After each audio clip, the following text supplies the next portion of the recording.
Hello and welcome to a Eurogas Tech Talk. My name is Philippa Nuttall Jones and I'm Editor-in-Chief of EnergyMonitor.ai. In each of these talks we will look at a clean energy technology that can help lower emissions and help reduce global warming while providing the energy we need for modern life. If successful, these solutions can help Europe be the first continent to decarbonise, and Europe can export these technologies to other areas of the world. In this series we want to discuss what these technologies do, how they work, and what are the benefits and challenges to using them. Today I have the pleasure of speaking to Marcus Newborough, Development Director at ITM Power, a UK electrolyzer manufacturer. Hello Marcus, thank you for being with us today.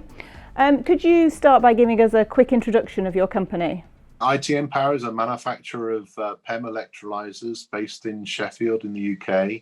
Could you explain to us what an electrolyzer is? An electrolyzer splits water, so it divides water into its two constituents, hydrogen and oxygen, by passing electricity through water. What we do is take in renewable electricity and therefore produce renewable hydrogen and renewable oxygen.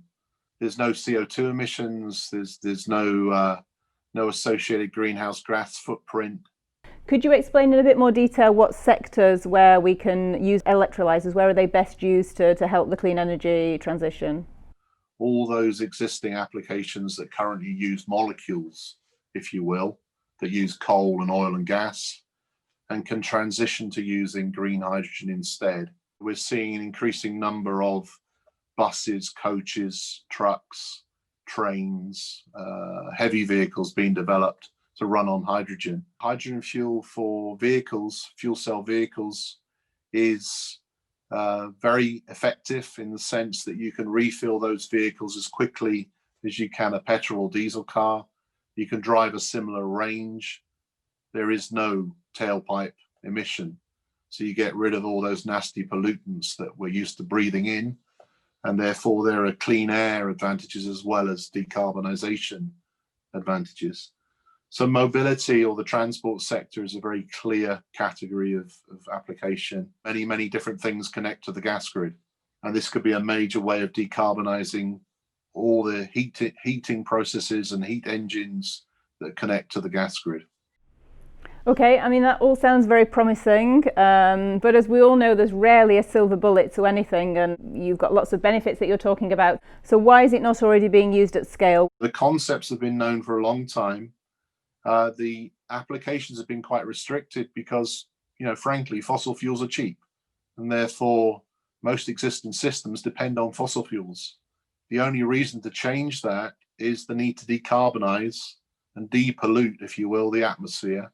Therefore, you badly need to get renewable energy into the overall system, not only in the form of electricity, but also in the form of molecules. One of the key advantages then is the storability of molecular energy, if you will, which means you could, for example, make a lot in the summer and store it up for the winter. You can't do that with electricity. And therefore, what we're seeing in recent times is an awakening of the opportunity to both increase the amount of renewable electricity in the electricity grid, but also increase the amount of renewable hydrogen in the gas grid. And we've seen, for example, the European Commission and the German and the French governments, for example, set quite ambitious targets for electrolyzer deployment by 2030. And one can imagine then substantial further expansion beyond 2030. This kind of goal-oriented journey, aiming for this end goal, is now starting to influence all parts of technology development. It's not what it was in terms of just walking into the future with fossil fuels. It's now walking into the future with green hydrogen and green electricity. You mentioned the times of 2030, 2040. How do you expect costs to have come down by those dates? The cost today is quite high because there's no subsidy available for green hydrogen. The target for transport is around €5 a kilogram in order to help develop a significant market. I think we'll be there within a few years from now, the early 2020s. The long-term predictions show green hydrogen being cheaper than biomethane and similar price to natural gas in the sort of longer term, 10 to 20 year timescale. And this is driven primarily through falling prices of renewable electricity. And do you expect this green hydrogen, the electrolyzer industry, to be mainly a European industry in the future? Europe is in a very strong position. It's a leading position, both on electrolyzer manufacture across Europe. Also, our renewable energy resource is very large, especially if you consider the North Sea, the offshore wind resource in the North Sea from the north. The general principle applies: if you can make it here, then make it here. Use European technology and do it in your country with your resource. Okay, so that's very clear. Will we ever really have enough excess renewable energy in Europe to produce green hydrogen through electrolysers at the scale that we need? Many people would argue that we should be focusing on heavy industry or heavy vehicles which are more difficult to decarbonise or to electrify than, say, cars or heating. What would your response be to that argument? There's 10,000 times more solar energy falling on the planet than the human race actually uses per annum. You only need to cover, I think it's 6 or 8% of the Sahara with solar panels, and you can meet the entire world's energy needs. We have vastly more renewable energy on the planet to access. So every country just about has an option to generate significant amounts of renewable energy. There's no ceiling. It's a very large potential that can be accessed if multiple countries move forward with this approach. Unfortunately, most of the thinking to date has been in the form of electricity. And I think what electrolysis and green hydrogen tries to do is say, well, you need molecules as well. In most countries, a substantial number of the population cannot access recharging facilities for their cars at home if they have battery cars. Therefore, they want to go back to using what they're familiar with, which is filling up at a petrol station somewhere. So they'll be filling up with hydrogen. And therefore, hydrogen cars are also another good application to lead on because it fits with people's behavior. You need a gas, and you need a gas that doesn't pollute when you burn it. And then there are more difficult things. There are things like maybe a green ammonia, as it's called, for fertilizer production. To switch from fossil hydrogen to green hydrogen for making that ammonia, at least initially in the first years, will be more expensive. So there needs to be a policy to encourage that transition. You know, that's equally as important as the transport one I mentioned, for example, and can make a significant impact on CO2 emissions, but it will need a different type of policy, different kind of encouragement until green hydrogen prices come down, probably towards the end of the 2020s, and then the economic difference will not be so great. But the big game in town is the gas grid, and it's doing something with the gas grid, which is the critical one to move forward on, because in many countries, people depend on heat from the gas grid, as it were, to heat their homes, keep comfortable in winter. And that at the moment creates quite a lot of CO2 emissions. It also causes methane emissions, which are damaging to the greenhouse effect as well. And therefore, we need to start transitioning heat onto some better fuel. And it looks like hydrogen is that better fuel to transition to. Perhaps you could tell us a bit more about the project that you're working on in Germany at the moment. I think you're building the biggest electrolyzer in Europe, and what the aim of that project is. It's a 10 megawatt electrolyzer we're building at a refinery in Cologne with Shell. Refineries use a lot of hydrogen for refining crude oil into petrol and diesel and other chemicals. The deployment of it is essentially to decarbonize their hydrogen use. They use an awful lot of hydrogen every day.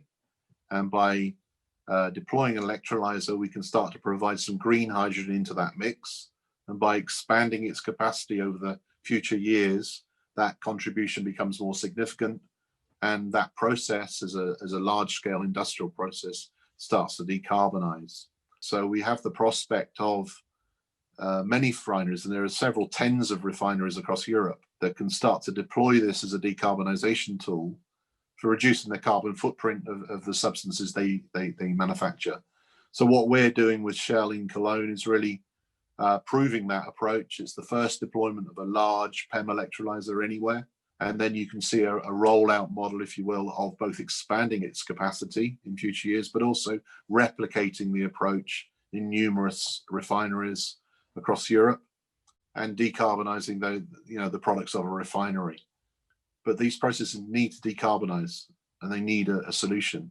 We're providing a pathway for them to achieve that decarbonization. And so it's very much looking to decarbonise industry, those areas which are much more difficult to electrify, in fact. Exactly. That's where hydrogen fits. Hydrogen fits into things which are difficult to electrify. One does one thing very well, the other does another set of things very well. How do we move forward in Europe on this then? What support do companies like yourselves need from governments to move forward as an industry, but also with the other actors in that industry? To get consumers to move from petrol diesel vehicles to hydrogen vehicles, you need the right form of policy, because initially those vehicles are more expensive than conventional vehicles. What we'd like to see, therefore, is a, for want of a better word, subsidy to enable this market growth in the early years for green hydrogen, with the full expectation that by approximately 2030, it will be much more economic, and therefore there won't be any need for government subsidy, analogous to what was done with solar and wind.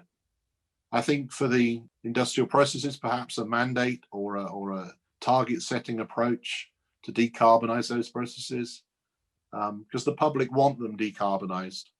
Natural gas is a very cheap commodity, and we've been very experienced in using it for many decades.